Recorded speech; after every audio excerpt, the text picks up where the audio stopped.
그 저는 이제 원고에 있는 설교를 주로 하거든요. 심지어는 새벽 예배도 저는 원고가 없으면 잘 못해요. 대부분의 분들은 이렇게 이제, 물론 새벽 예배도 원고를 가지고 하시는 분이 계시겠지만, 원고 없이 이렇게 요약돼서 이렇게 가지고 하시는 경우가 많은데, 말주변이 없다 보니까 원고가 없으면 설교를 잘 못하는 습관이 들어서, 원고를 꼭 이제 다 써서 하는데, 원고에 없는 말을 조금, 오늘은 설교 외적인 얘기를 좀 먼저 하고 시작하자면, 재미있는 얘기입니다. 우리나라의 젊은 여자들 중에 60%는 자기가 착하다고 생각한대요. 그래서 내가 착해갖고 내 친구의 애인을 안 뺏는다.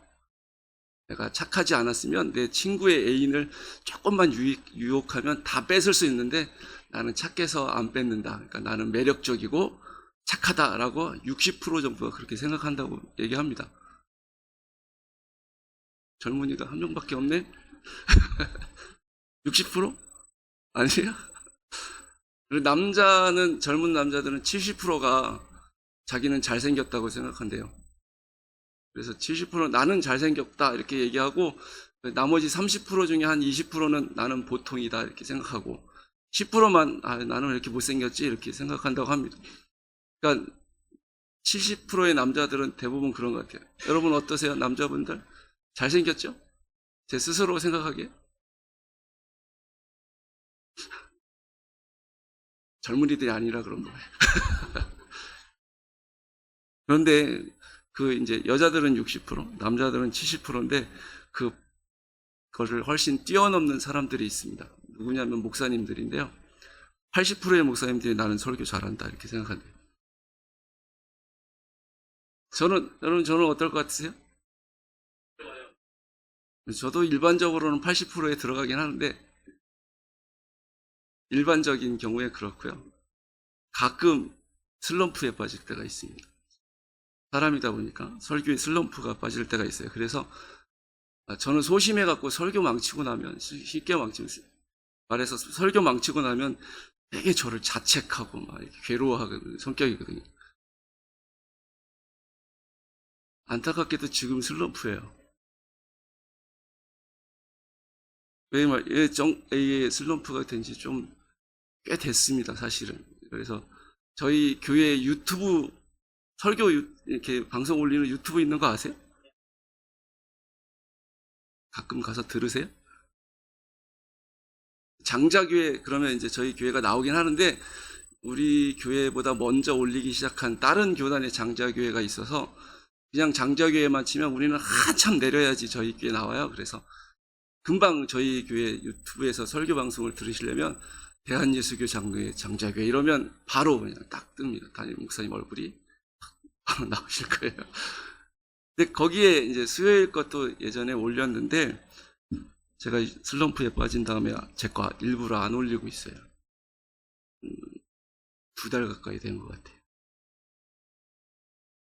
그런데 하필이면 지금부터 설교가 뭉태기로 찾아왔습니다. 기도해 주세요.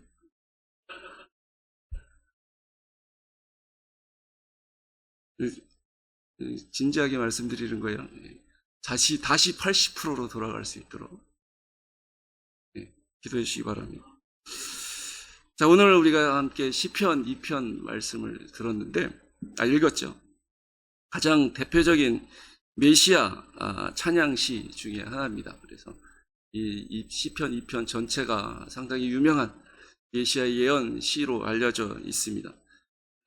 이 시편을 기록한 사람이 정확히 누구인지는 이제 안 써 있는데, 사도행전 4장 25절 26절에 보면 예루살렘 교회 성도들이 핍박이 찾아왔을 때 하나님께 기도를 합니다. 근데 기도할 때 시편 2편의 1절 2절 말씀을 인용하면서 기도를 하는데, 거기서 이 성도들이 뭐라고 얘기하냐면 다윗이 시편에 이렇게 얘기했습니다 라고 이제 그렇게 인용을 하거든요. 그래서 시편 2편에 이 누가 쓰여졌는지는 사실 모르는데, 그냥 유대인들이 다윗이 썼다 보통 이렇게 받아들이고 있습니다. 그래서 대부분 교회 목사님들이 설교할 때도 시편 2편은 다윗이 썼다 이렇게 이제 말씀하시는 경우가 많죠. 사도행전 때문에 그렇습니다. 그런데 그렇기 때문에 이 시편 2편은 가만 보면 하나님께서 세우신 왕에 대한 이제 내용도 많이 기록되고 있는데, 이 말씀에 나오는 왕이 바로 예수 그리스도를 이렇게 예표하는 그런 의미가 있다라고 이제 다 그렇게 해석을 하죠. 그래서 오늘 말씀을 우리가 나눌 때도 이 그리스도에 대한 예언의 시로 이해하고 우리가 이 말씀을 함께 나누려고 합니다. 우리가 읽은 성경 말씀을 보면 이 처음 시작을 사람들이, 그러니까 세상의 군왕들이, 왕들이, 이방 나라들이 분노하고 어떤 쓸데없는 일을 꾸미고 나서서 서로 막 꾀를 내어서 하는 일이 있는데, 그것이 무엇이냐면 여호와와 기름 부음 받은 자, 이 사도행전에는 그리스도라고 이제 표현을 해주고 있는데요. 이 예수님을 대적한다라고 얘기를 해주고 있습니다. 사람들이 저마다 다 나서서 막 화가 났어요. 정말 불만이 가득 찼어요. 그래서 다 서로 얘기하면서 야, 이거 이대로 있으면 안 되지 않냐, 막 이렇게 이제 서로 머리를 맞대고 꾀를 내서 하는 행동이 뭐냐면 하나님을 대적하고 그리스도를 대적하는 일을 한다라고 말씀해 주고 있는 것이죠. 그러면 이 사람들이 왜 이렇게 하나님을 대적하고 그리스도를 대적하는 일을 하느냐? 그 이유가 뭐냐면 이 사람들이 3절 말씀에 보니까 우리가 그의 맨 것, 그들의 맨 것과 그의 결박을 벗어버리자, 이렇게 이제 얘기를 하고 있는데요. 이 말씀은 하나님의 통치, 그리스도가 우리를 다스리시는 분이신데 그것이 우리를 얼매이고 우리를 묶어놓고 우리를 자유롭지 못하게 속박하는 것이기 때문에 거기서 벗어나자라고 얘기하면서 그 자유를 위해서 이제 하나님께 대적한다라고 얘기하는 것이죠. 믿음의 사람들이 볼 때는 왜 그래? 그러니까 이 성경의 표현대로 하면 어째서 이렇게 이제 말씀을 해주고 있는데 우리는 이해가 안 되죠. 하나님에게서 벗어난다, 하나님을 대적한다는 것이 우리에게는 쉽게 이해가 되지 않아서 왜 그래? 라고 의문을 품을 수밖에 없는 상황인데, 믿지 않는 사람들의 관점에서 보면 하나님의 통치와 다스림은 그 사람들을 꽁꽁 묶어놓고 괴롭히는 거예요. 하나님의 말씀이나 법은 자기들을 이렇게 뭔가 다 하지 말라고 하는 것들도 많고 하라고 하는 것은 다 귀찮은 것뿐이고, 그렇기 때문에 우리는 자유롭지가 못해, 그것에서 벗어나야 돼 라고 생각하고 하나님을 향해서 때로는 분노하고 때로는 어떤 일을 꾸미면서 그렇게 하나님을 대적한다라고 말씀해 주고 있습니다. 사실 하나님께서 창조하실 때 모든 사람에게 자유의지라는 것을 주셔서 자유라는 것에 대해서 상당히 갈망하고 이렇게 추구하게 만드셨습니다. 그런데 이 하나님께서 만드신 이 자유는 하나님의 통치 아래서, 하나님의 법 아래서, 그러니까 하나님의 뜻 안에서 누리는 자유인데, 사람들이 범죄하다 보니까 이것도 이제 이 제한을 벗어나서 끝없는 자유를 추구하고 싶어지고, 그래서 하나님의 법도 추월해서 그래서 그냥 내 마음대로 살고 싶어 하는 그런 죄악된, 그런 왜곡된 자유를 추구하게 된 것이죠. 그래서 이 사람들이 끝없이 교만해졌습니다. 하나님의 법까지 벗어버리고 하나님의 통치에서도 벗어나고 또 무조건 그냥 자유만 주장하는 그런 사람들이 돼버리고 만 것이죠. 이 믿음 없는 사람들은 무지하기 때문에, 영적으로 무지하기 때문에 이 하나님의 법이, 하나님의 통치가 우리에게 얼마나 좋은 것인지, 우리에게 얼마나 귀한 것인지 전혀 깨닫지 못합니다. 그래서 자신을 속박한다고만 느끼기 때문에 할 수만 있으면 벗어나고 싶다라고 얘기를 하는 것이고, 그렇게 생각하고 그렇게 그리스도도 함께 대적하는 것입니다.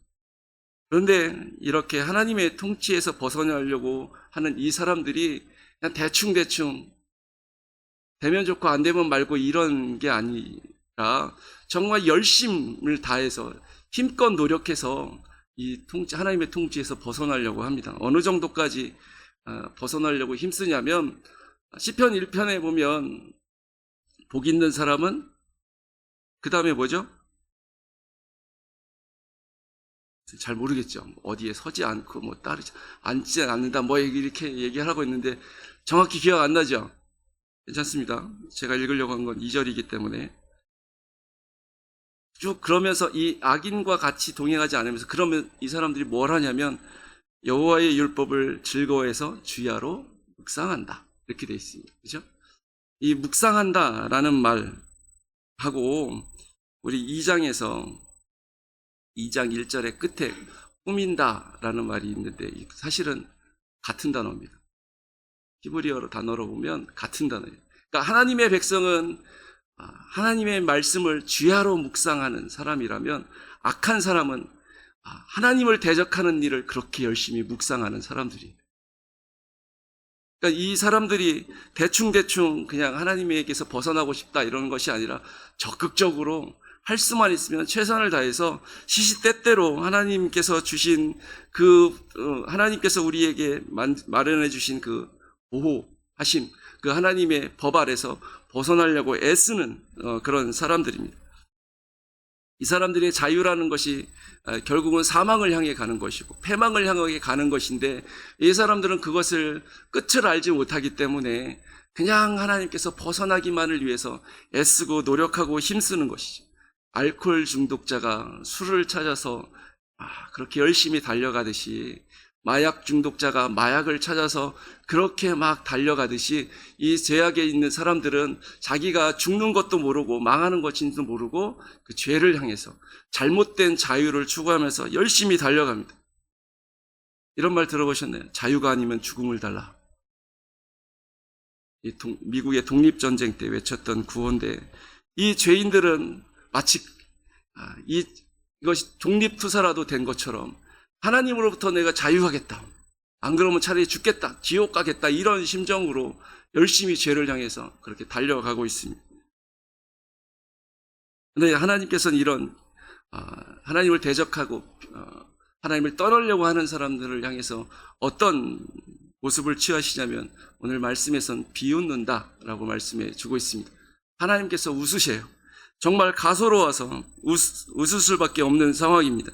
우리 창조주 하나님은 콧김 한 번으로도 이 우주를 다 소멸시킬 수 있는 능력이 하나님인데 그 우주 중에서도 가장 작은 별 중에 하나인 지구에 사는 그 몇몇 사람들이 하나님을 대적하겠다고 그렇게 열심을 내고 있으니 얼마나 하나님 입장에서 보면 같지 않아 보이겠습니까? 가소롭겠죠. 그러니까 비웃으실 수밖에 없는 것이죠. 그렇지만 하나님께서 그 인간들을 참아 보고 계십니다. 사실 그 죄인들이 이뻐서 참아서 보고 계신 것이 아니라 하나님의 백성이 이 땅에 살고 있기 때문에 하나님의 택한 사람들이 있기 때문에 지금 참고 계신 것이죠. 그러나 이 하나님이 참으시는 것이 언제까지나 계속되는 것이 아니라 때가 있습니다. 그 때가 되면 하나님께서 분을 발하시고 진노하셔서 엄청난 심판으로 이제 내리실 것인데 마귀를 위해서 예비하신 그 지옥에 모든 사람들이 하나님을 대적했던 모든 사람들이 가게 만드시겠죠. 5절 말씀에 그때라고 얘기했는데 이 그때라는 얘기는 아직 임하진 않았지만 조만간 금방 가까운 미래에 임할 어느 시점을 말하는 것입니다. 그러니까 하나님의 진노, 하나님의 예수 그리스도의 재림과 그 심판이 조만간 우리에게 임하게 될 것이라는 사실입니다.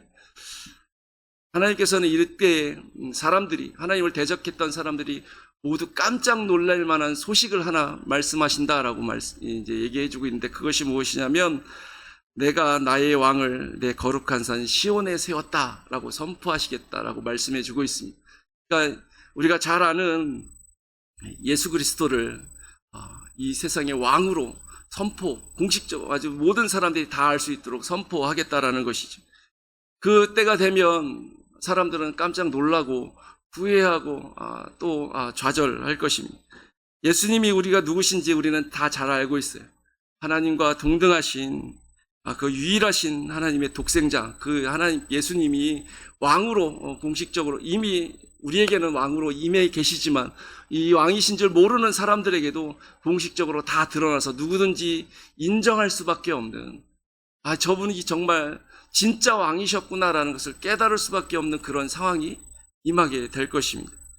사람들이 세상의 창조자가 이 땅의 왕으로 오시기 때문에 저분은 왕이 아니야 라고 아무도 거부할 수 없을 거예요. 그때가 되면 다 모든 사람들이 그 영광 중에 임하시는 예수님을 보고 진짜 왕이시고 진짜 우리의 주인이시구나라는 것을 깨달을 수밖에 없을 것입니다. 그러니까 그때가 되면 이 예수님을 대적하던 사람들은 자신들이 하나님을 대적했던 것, 그리스도를 대적했던 것을 뼈저리게 후회하겠죠. 가슴을 치면서 애곡하고 절규할지도 모릅니다. 내가 왜 그랬을까? 막 이러면서 후회하고 또 후회해도 그때는 이미 늦었습니다. 예수님이 오시면 그때가 되면 이제는 끝입니다. 그 전에 사람들에게 돌이켜야만 하는 것이죠. 근데 하나님께서 그때가 되기 전에, 그때가 임할 거다라고 말씀해 주셨지만 그때가 되기 전에 이 사람들에게 이분이 오셔서 철장으로, 그러니까 철로 된 지팡이죠, 낙대기로 질그릇을 깨들 것처럼 이 세상을 그렇게 심판하기 전에 이 세상 사람들에게 구원을 받을 수 있는 기회를 주셨습니다.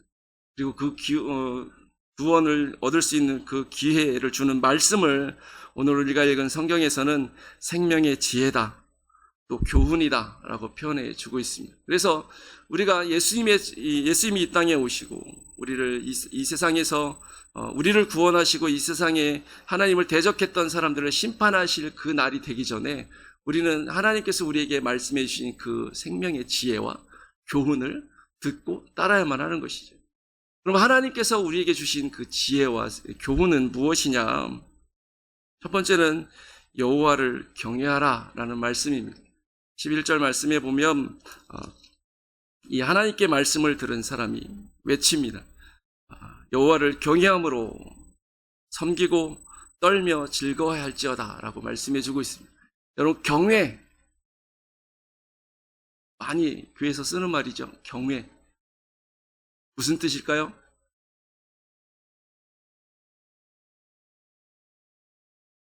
경외? 많이 들어보셨죠? 네, 직역을 하면 막 두려워하는 거예요. 여기 11절에 써있듯이 떨다 라고 생각하시면 됩니다. 너무 무서운 거예요. 하나님은 무서운 분이십니다. 하나님은 위대하시고 전능하시고 의로우신 분이기 때문에 그 하나님 앞에 내가 섰을 때 나의 부족함, 나의 연약함, 나의 죄악됨, 이런 것이 밝히 드러나기 때문에 하나님 앞에서 감히 설 수가 없어요. 그래서 너무 무서워요. 죄인들이 하나님 앞에 가면 너무 고통스러워서 살 수가 없어요. 차라리 죽었으면 좋겠다만 싶을 정도로 그렇게 괴롭습니다. 성경에서 보면 그래서 선지자들이, 아주 훌륭한 믿음의 사람들이 하나님의 영광을 이렇게 목격하는 경우가 있는데 그때마다 그 사람들이 하는 말이 뭐냐면 망했다, 나 이제 죽었다, 이런 반응을 보이게 되어 있습니다. 그러니까 이사야 같은 사람들이 또 다른 몇몇 훌륭한 믿음의 위인들이 하나님의 영광을 보고 나 망했다, 나 이제 죽었다 라고 고백하는 걸 보면 우리도 마찬가지겠죠. 하나님 앞에 우리는 설 수가 없습니다. 그래서 하나님을 알면 알수록 그 영광이 얼마나 크시고 그 위대하심이 얼마나 큰지 알기 때문에 우리는 벌벌 떨 수밖에 없습니다. 그런데 이 경외라는 말은 그냥 떠는 것만 있는 것이 경외가 아니라 그 다음 중요한 게 있는데 그것이 무엇이냐면 기뻐한다라는 것입니다. 하나님을 무서워하면서도 하나님을 기뻐하는 것이 경외예요. 그럼 왜 하나님을 기뻐할 수 있냐면 그 크신 하나님이 나의 하나님으로 나를 사랑하시고 나를 너는 죄를 졌기 때문에 벌받아라, 심판받아라 라고 말씀하지 않고 구원해 주겠다라고 사랑해 주시기 때문에 그 하나님이 그 크신 사랑과 은혜와 그런 베풀어 주신 놀라운, 할 말 다 했네요. 은혜와 사랑을 다 얘기해 버렸어요. 그것을 보게 되면 너무나도 감사하고 좋아서 하나님이 너무 좋아서 어찌할 바를 모르는 상태가 되어버린 것이죠. 무서웠었던 분인데 이제는 그 무서움이 바뀌어서 너무 좋은 분이 돼버리는 거예요. 이게 경외예요. 한편으로는 너무 두려운데 한편으로는 너무 좋은 거. 그래서 너무 기쁜 거. 이것이 바로 경외라는 것입니다. 그래서 우리는 하나님 앞에서 하나님께 돌아와서 그 대적하던 자리에서 돌이켜서 하나님을 경외하는 자리로 나아가라라고 하나님이 우리를 향해서 외치고 계신 것입니다. 감사하게도 우리는 이미 하나님을 다 믿고 하나님을 경외하며 살 수 있도록 택함 받아서 이미 그 길을 걸어가고 있는 줄 믿습니다. 하나님, 이젠 더 이상 하나님을 대적하는 자리에서 벗어나려고 애쓸 필요가 없죠. 이미 벗어났기 때문에. 하나님의 분노, 하나님의 진노하심에 대해서 걱정할 필요가 없습니다. 이미 심판의 자리에서 벗어났기 때문에. 그러니 이제는 그 하나님을 더 깊이 사랑하고, 더 깊이 경외하고, 더 깊이 기뻐할 수 있도록 우리가 하나님을 매일매일 하나님과 동행하는 그 삶을 살아가야 될 줄 믿습니다. 여러분 혹시 지난 올해 말고 작년 우리 교회 표 기억나세요?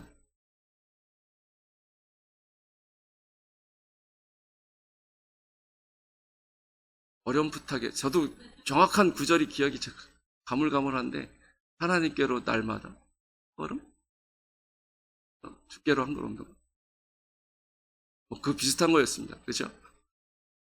제가 올해 것도 가물가물한데 작년 걸 어떻게 기억해요? 그죠? 우리는 그렇게 매일매일 하나님을 경외한다면 하나님께로 가까이 그렇게 하나님께로 가까이 가는 삶을 우리는 성화, 거룩한 삶 이렇게 얘기하는 것이고 그렇게 매일매일 거룩하게 살아가기 때문에 성도라고 불리는 것입니다. 자, 그리고 하나님께서 이 백성들에게 생명을 주시기 위한 그 지혜와 교훈 두 번째는 무엇이냐면 12절 말씀에 기록되어지고 있는데 그의 아들에게 입맞추라 라고 말씀해 주고 있습니다. 입맞춘다라는 얘기는 왕에게 입맞춘다라는 얘기는 경배의 의미도 있고 경의를 표하는 그런 의미도 있고 내가 복종하겠습니다라는 그런 의미가 있는 것이죠. 하나님을 경외하는 사람들은 누구든지 당연하게 그리스도를 경배하고 경외하고 또 복종하게 되어 있습니다. 만왕의 왕이시고 만주의 주이시다라고 우리가 다 고백하고 있기 때문에 그 명령에 우리가 복종하는 것이 너무나도 당연하겠죠. 예수님의 말씀에 굴복하고 그 말씀을 따라 사는 사람들이 믿지 않는 사람들이 보는 것처럼 불편해, 너무 힘들어, 너무 괴로워, 저렇게 어떻게 살아? 라고 생각되는 그런 삶이 아니라, 그러니까 다시 말해서 우리를 얽매이고 우리를 꽁꽁 속박하는 그런 것이 아니라는 것이죠. 하나님께서 우리에게 말씀을 주신 이유는 너희들은 괴롭게 살아봐야 돼 이런 차원이 아니라 너희는 좀 행복하게 잘 살아라 라고 그런 의미로 말씀을 주신 거예요.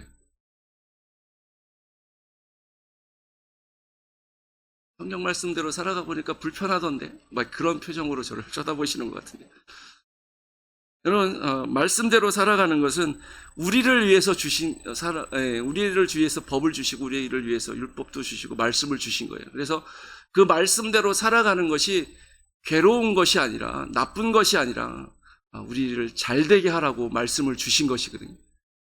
그래서 이 말씀을 받은 이스라엘 백성들을 향해서 하나님께서 너희는 행복한 사람이다 라고 말씀해 주시는 겁니다. 우리가 하나님의 말씀대로 살아가면 괴로울 것 같고 힘들 것 같지만 그 말씀대로 살아갈 때 우리는 빛이 나게 되어 있습니다. 여러분 세상에서는 솔로로 살아야지 빛이 난다. 빛이 나는 솔로 뭐 이런 말도 얘기하던데 못 들어보셨죠?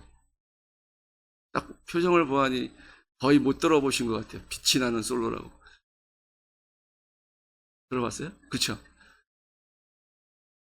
여러분 우리를 빛나게 하는 것은 세상 방법이 아닙니다. 하나님의 말씀대로 살아가면 우리 빛이 나게 되어 있습니다. 우리가 하나님의 말씀대로 살아가면 그 말씀이 우리를 자유하게 만듭니다. 그 말씀이 우리를 존귀하게 만들어줍니다. 예수님께서 친히 말씀하시기를 진리를 알면 하나님의 말씀을 알면 예수님을 알면 그 진리가 너희를 자유케 한다라고 말씀해 주셨습니다. 너희가 말씀대로 살아가면 너희가 내 제자인 것을 사람들이 알게 될 거다. 너희가 말씀대로 살아가면 내가 아버지 안에 있는 것처럼 너희도 내 안에 거하게 될 거다라고 말씀해주고 있습니다. 너희가 내 안에 거하면, 내 말씀 안에 거하면 포도나무 가지가 그 포도나무에 붙어 있으면 저절로 풍성한 열매를 맺듯이 너희도 그렇게 풍성한 열매를 맺게 될 거다라고 말씀해주고 있습니다. 그러니까 이 말씀으로 살아가는, 하나님 예수 그리스도께 복종하며 살아가는 것이 얼마나 좋은 것인지 성경에서 우리에게 분명하게 아주 자세하게 말씀해 주고 있거든요. 그러므로 우리는 예수님께 입맞추는 것, 그 권위 앞에 복종하고 굴복하는 것이 아주 억지로 괴로워서 하는 그런 굴종이 아니라 기쁨으로 할 수 있는 순종이 되는 것입니다. 누구든지 그리스도께 입맞추지 않으면 심판, 하나님의 진노를 받겠지만 그 그리스도께 복종하는 사람들은 복을 받는다. 그리스도께 복종하는 것이 여호와께 피하는 것이고 복받는 삶이다라고 오늘 이 시편 2편에서 우리에게 가르쳐주고 있습니다. 여러분, 우리는 이미 하나님을 경외하는 사람으로 다 스스로 생각하고 계신 분들인 줄 믿습니다. 한번 손들어 표해 볼까요? 나는 하나님을 경외하지 않습니다. 이런 분 계시면 손들어 보실까요? 아무도 안 계시네요? 재밌는 얘기 해드릴까요? 뜬금없이지만 어떤 목사님이 설교할 때마다 맨 앞에서 조시는 분이 계셨는데 그래서 지금 여기 없어요. 제가 목사님이 뒤에서 조는 건 그래도 눈에 잘 안 띄니까 괜찮은데 맨 앞에서 졸고 있으니까 얼마나 속상해. 그래서 한 번은 지옥 가고 싶은 사람 일어나! 그랬더니 혼자 벌떡 일어나는 거예요. 자다가. 당황스럽잖아요. 예배 시간에 혼자 벌떡 일어났으니까. 앉으면서 뭐라 그랬냐면 무슨 회의인지 잘 모르겠는데 찬성하는 분은 목사님하고 나밖에 없네요.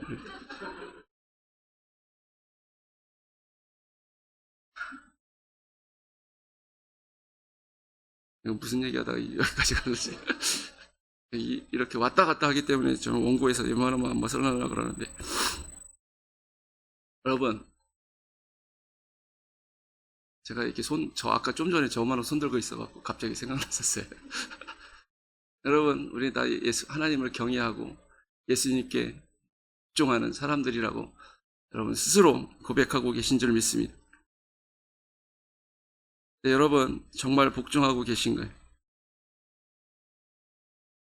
그리스도의 말씀과 명령에 순종하는 삶을 정말 살고 계십니까?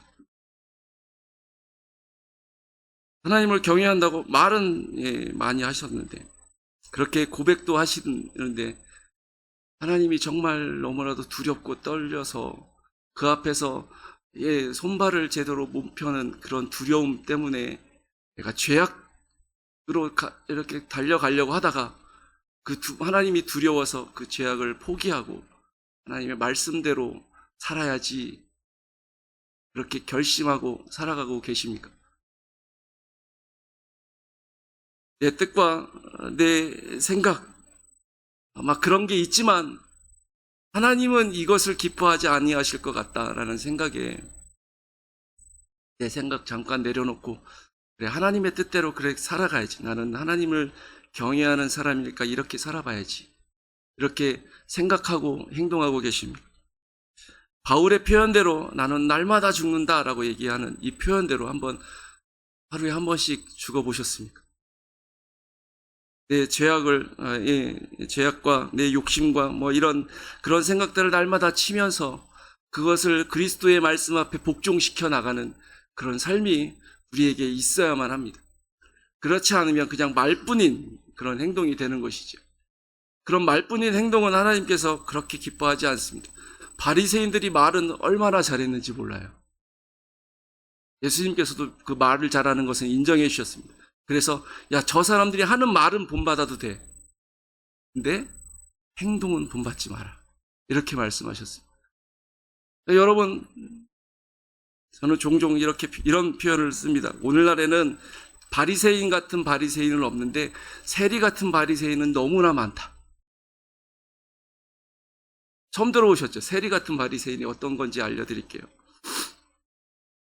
뭐냐면 요즘은 바리새인처럼 얘기하면 사람들이 다 손가락질하기 때문에 사람들 앞에서 이제 다 세리처럼 얘기합니다. 나는 죄인이야. 나는 하나님이 아니면 못 살아. 하나님의 은혜가 아니면 나는 살 수가 없어. 그런데 속은 바리새인과 똑같은 사람들이 있어요. 그러니까 오늘날에는 바리새인 같은 바리새인은 별로 없고 세리 같은 바리새인들이 넘쳐나는 세상을 우리가 살면서 신앙생활하고 있습니다. 여러분들은 어떤 모습으로 신앙생활하고 있습니까? 바리새인 같은 바리새인은 일단 아닐 것 같고 제가 그런 사람은 못 봤기 때문에 정말 세리 같은 모습만 있고 죄인이라고 말만 하고 회개하지 않는 그런 삶을 살고 있는지, 정말 하나님의 말씀에 하나님을 경외하고 예수 그리스도 앞에 복종하는 그런 삶과 말을 똑같이 하며 살고 있는지 우리가 되돌아볼 수 있길 원합니다. 세상은 언젠가 하나님의 진노로 망하게 될 것입니다. 세상은 언젠가 하나님 심판 앞에 모두 소멸하게 될 것입니다. 그렇기 때문에 우리는 하나님께 피해야만 하는 것이죠. 하나님께 피해야 한다는 것은 하나님을 경외하고 예수 그리스도께 입맞추는, 그러니까 복종하는 그 두 가지의 삶이 있는 사람들을 하나님께 피한다라고 말씀해 주고 있습니다. 우리는 진노의 날에 깨어있는 성도로서 예수님이 다시 오실 것을 약속하시고 가셨기 때문에 예수님이 언젠가 다시 온다는 그 사실을 믿고 사람들 앞에서 이 세상에서 살아갈 때 선한 청지기처럼 깨어있는 종처럼 그렇게 살아가야 될 줄 믿습니다. 예수님께서는 주인이 와서 깨어있는 것을 보면 그 종에게 복이 있다라고 말씀해 주셨습니다. 하나님께 피하는 사람도 복이 있고 깨어있는 자도 복이 있다. 우리는 복 있는 사람이 되기를 원합니다. 우리는 혹시 노후 대비를 열심히 하느라, 우리의 말년을 대비하기 위해서 열심히 노력하느라 영원을 한 생명을 대비하지 못하고 살고 있지는 않은지, 이런 잘못을 범하지 않기를 원합니다. 노후 대비보다 더 중요한 것이 천국에서의 삶을 대비하는 삶입니다. 함께 기도하겠습니다. 하나님 아버지, 세상 사람들은 하나님을 향해서 대적하고 높아져서 소리치고 하나님께서 벗어나려고 아우성이고 있지만 우리는